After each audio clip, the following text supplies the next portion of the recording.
SFUSD, that's the place to be. SFUSD, bienvenidos a Tijuana. SFUSD, everyone come and see. SFUSD, join our family. S is for students, F for families too. U is for united, talking about me and you. S for solidarity, D is for diversity. SFUSD. Hello, scientists. How are you feeling today? Oh, some of you are tired? I get that. Transitioning back to school has been challenging, but it's just something that I'll get used to again. I'm glad we still get to learn together here on SF Loves Learning, though. I really enjoyed answering my question with you last week. It was fun learning about the Earth and how it moves around the sun. You know, I already have a problem and a question for this week, and it's from a young scientist by the name of Kali. You might have actually seen her on the show a couple of times. But her problem is related to the Earth, so I thought it'd be great to use to help us learn more. Do you want to hear what happened? Okay, cool. So apparently, she was at the beach building habitats for animals that she would find in the sand. How scientific and cool is that? Well, she built a great habitat, but then a wave came and knocked it all down, and her habitat was ruined. Where could it have gone? Well, obviously, the water knocked it down, but how did that happen? She probably took a lot of time making the habitat, and I'm sure it was strong, so how could that happen? Right? This seems like a great investigation for us. I want to change the question a bit and be more specific.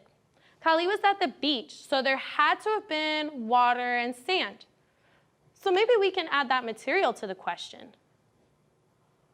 What happened to the sand habitat? How's that question? I like it too. What happened to the sand habitat? So let's think, scientists. What did happen to the habitat? You're right, the habitat was in the sand and the wave of water came and took it away. But if that happens, why doesn't the water take all of the sand away? I don't know either. Let's think more about what we do know. Okay, the beach has water, waves, sand, animals, and plants. I also see rocks at the beach too. Some are even big enough to climb on. Oh, you know, I should start writing all these things down. Do you want to make a list with me of things that we can find on the beach? Okay, great. I already have a paper out and a drawing of a beach, but feel free to go get your notebook. I'm going to start writing on my paper. I'm going to put things I see on the beach just to get us going. Oh, I want blue. Things I see. Oh, and let's do the eyes again like last week. On the beach. Things I see on the beach. All right, so I hope you've caught up with me. I'm going to add the things that I already said, like waves, water, sand, plants, and rocks. So I said, I see waves, water,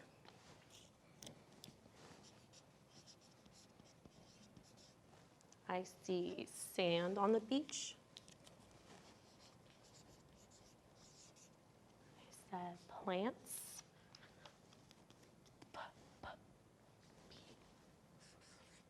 Plants and rocks.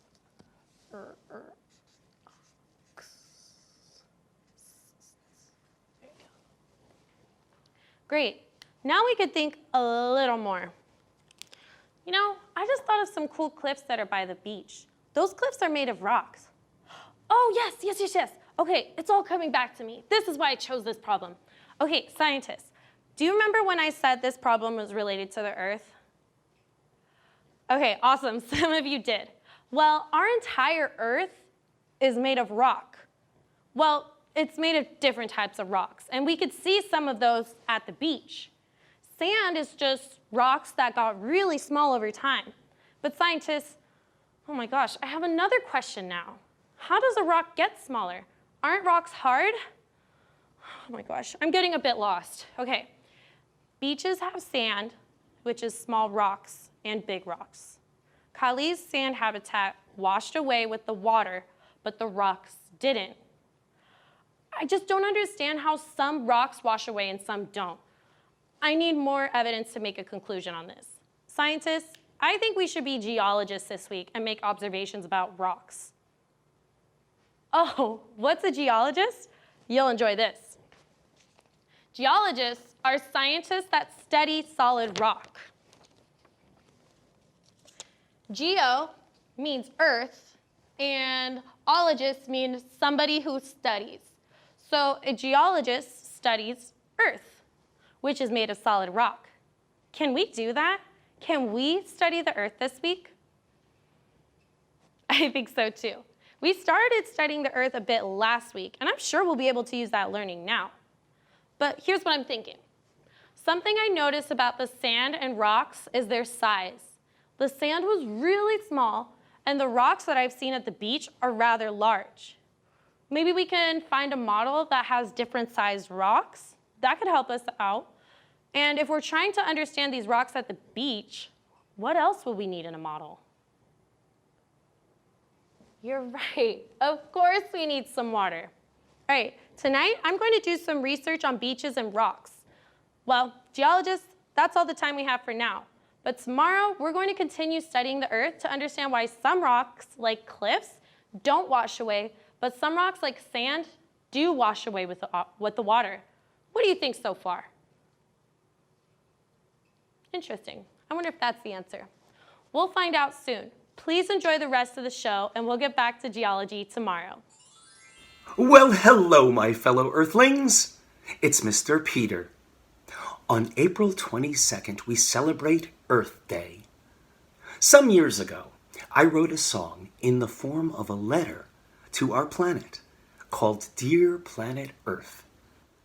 As a tradition, I normally sing this song this time of year. When we write a letter or card, we usually start with the date at the top. That is followed by the greeting. In this case, it's Dear Planet Earth. Next, we have the body, the main part of the letter, where we say what we want to say to the person, or in this case, the planet that we are addressing. When we've said all that we have to say, we end with a closing signature. At the end of Dear Planet Earth, we say, yours truly, us. Today, we are doing something a little different. My friend Kuheli has agreed to perform the song instead of me. She will accompany herself. That means she will play an instrument and sing at the same time. When I sing, I normally accompany myself on a piano. What instrument does Kuheli play? Let's find out.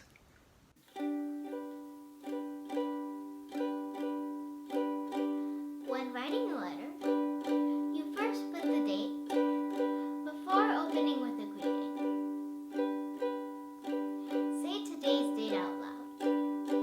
That's a good way to begin a thank you letter to Dear Planet Earth. Dear Planet Earth, thanks for the air.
San Francisco's got talent, that's for sure. What else could we thank the planet for? Speaking of thank yous, I want to thank Kuheli for practicing so hard and sharing her talents with us. I'd also like to thank you, the students, parents, and teachers, for tuning in to SF Loves Learning and singing along. Can you think of someone who would appreciate a letter or card from you? Before you get started on that, enjoy the rest of the show, and we'll see you next time. Good morning, boys and girls. It's time for Mondays with Matthews. Hi, everybody. So this morning, we're going to read a book, There is a Rainbow.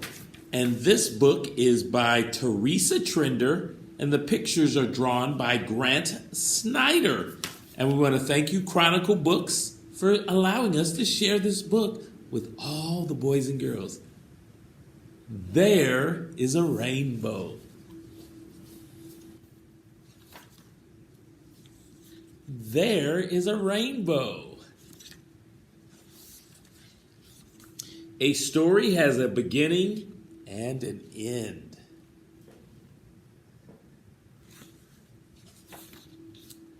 There is a here, there is a there.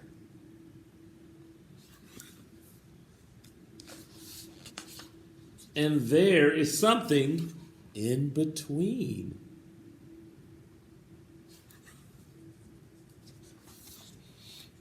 On the other side of the screen.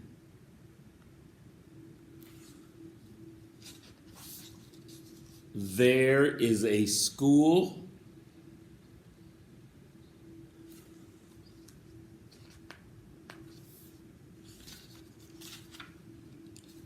On the other side of a window.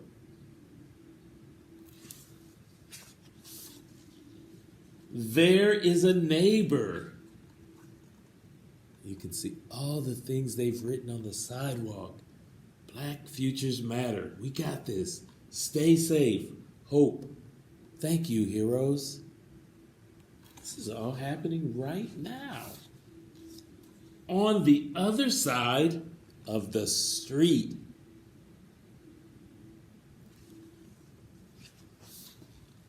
There is help.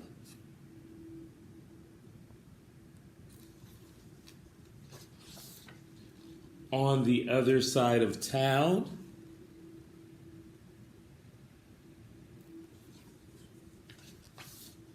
there is a voice.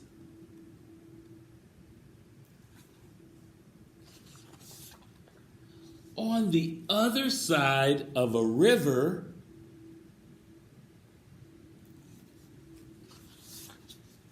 there is light.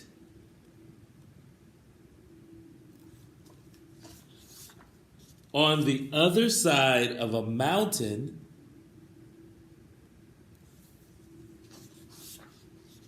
there is a path.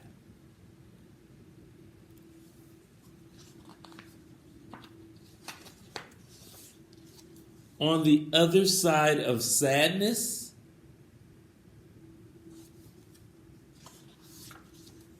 there are hugs. Oh, I love that. On the other side of a storm, I wonder what's going to be on the other side of a storm. There is a rainbow.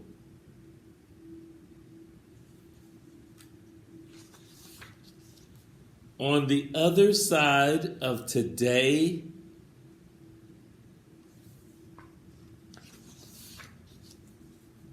there is tomorrow.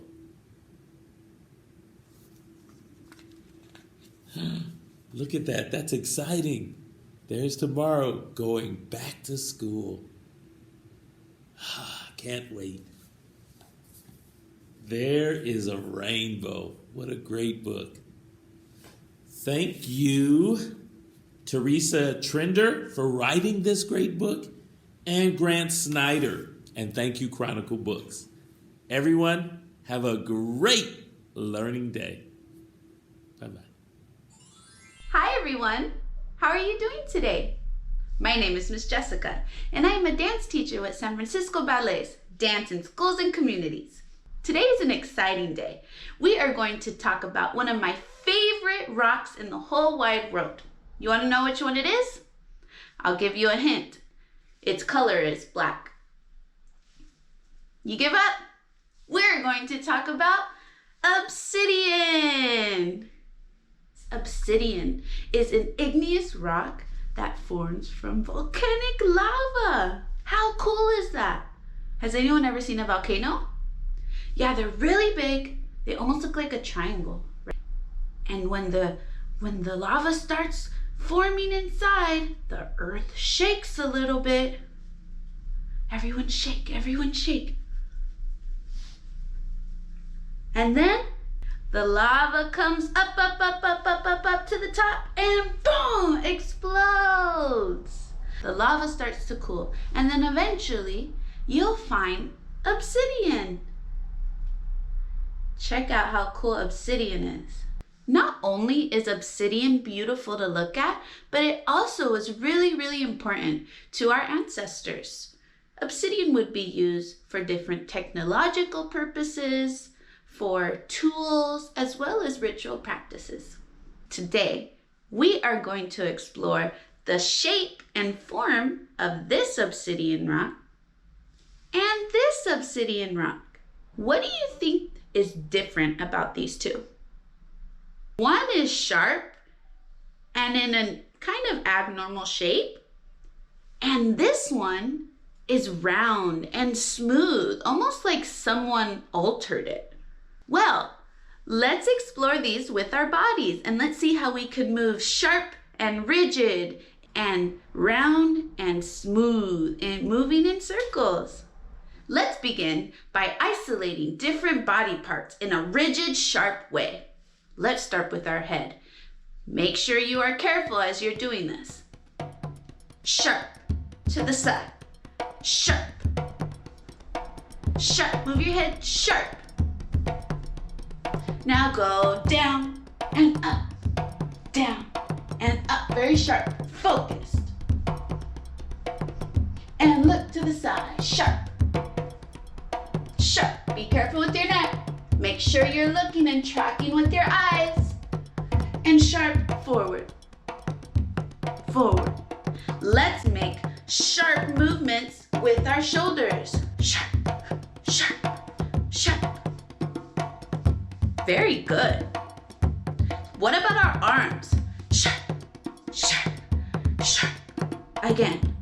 Sharp, sharp, sharp. Again. Sharp, sharp, sharp. Last time.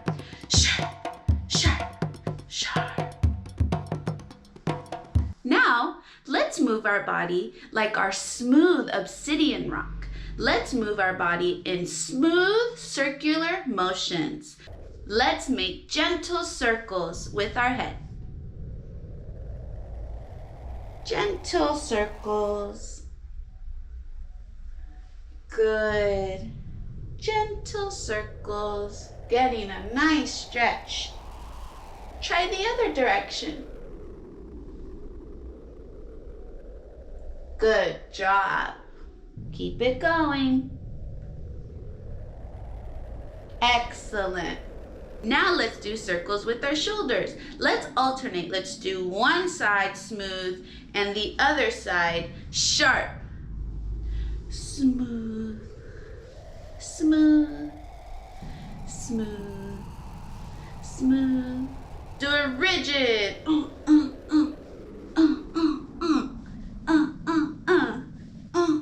Forward.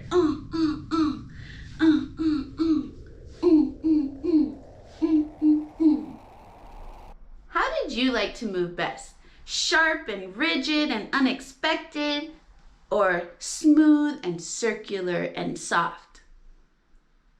Both are amazing, and both are very important to know. Thank you so much for dancing with me today. I had so much fun exploring my favorite rock, obsidian, with you.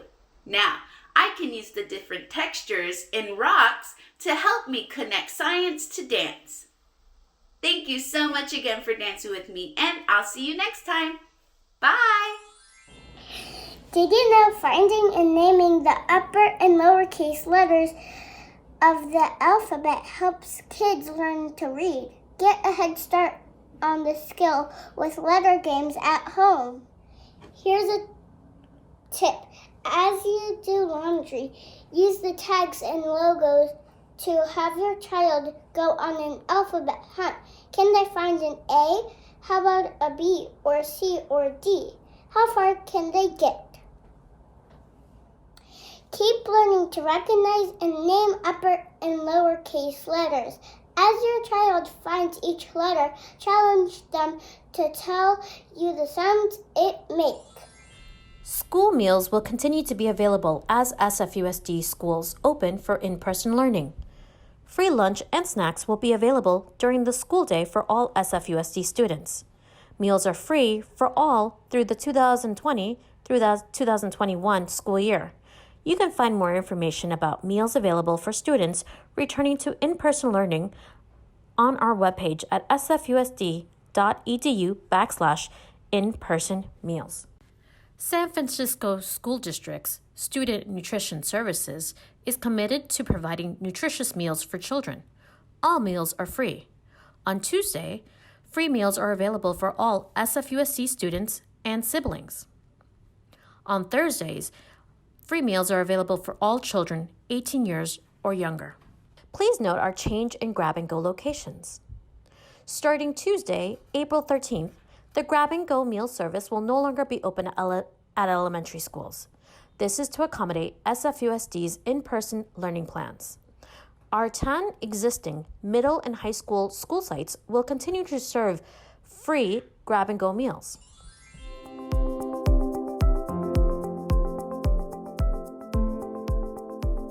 Hello everybody and welcome to our video on solar energy. My name is Ryan. Hello everyone, my name is Virginia. Today we will be talking about how we collect energy from the sun. When the sun shines and it's really bright, that's the sun's rays hitting the earth. We use the rays from the sun to turn them into energy using solar panels. You may have seen them before. Here's what it looks like on the roofs of people's houses, but let's talk about how they actually work. There are many parts of a solar panel, and they each have different but also very important jobs. On the top of a solar panel, there is a metal frame that helps it stay on your roof, and it also protects the next layers, which are called the tempered glass and the encapsulants. Tempered glass is a special glass that isn't sharp when it breaks. As you can see in the picture, the tempered glass and the encapsulates provide super duper protection for the most delicate layer. Do you know what happens when it rained and the glass wasn't there to protect the insides? You're right, it would break and it wouldn't work anymore. The next layer is the most important layer. It is surrounded by 2 layers of encapsulants, one on the top and one on the bottom. This layer is the solar cells, and they collect the light from the sun and use it to make electricity. We use electricity to turn on the lights, the TV, and lots of other important things. The next layer, the backsheet, also protects the solar cells, but from sunlight that is too strong that it might break. And the very last layer is important too.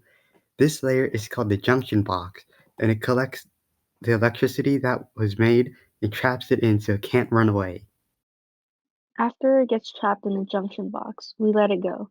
The electricity can then run into wires that can go all over the place. Have you ever seen the wires on top of the street and wondered what they were for? These are called electricity lines or power lines, and electricity runs through them to get to your house or anywhere else in the city. Now that you've learned all about layers of the solar panel, here is a picture of all the layers. Try to name them one by one. Do your best!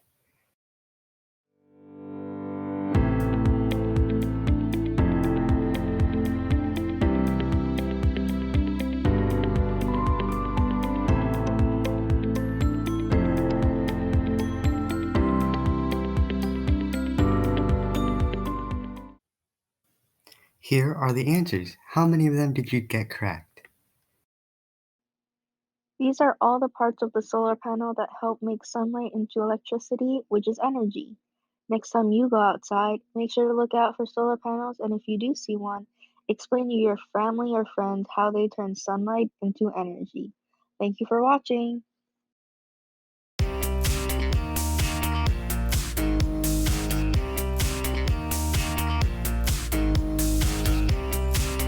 Hello, I'm Superintendent Dr. Vincent Matthews of the San Francisco Unified School District. It made me so happy to spend time with you today. I hope you had fun too. What did you make on the show today? Submit your content here using the QR code or go to bit.ly/SFUSD, yes, YES, and watch all of our episodes at sfusd.edu/SF loves learning. And now it's time to say goodbye. So let's sing our goodbye song. For this song, you have to use your whole body. Will you sing it with me? Are you ready? Wave high, wave low. For now, it's time to go.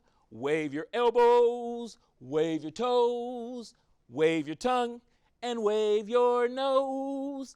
Wave your knees, wave your lips, blow a kiss with your fingertips. Wave your ears, wave your hair, wave your belly, and wave your derriere. Wave your chin, wave your eye. For now it's time to say goodbye. Bye-bye. SFUSD, that's the place to be. SFUSD, bienvenidos a ti, Juan Ying. SFUSD, everyone come and see. SFUSD, join our family.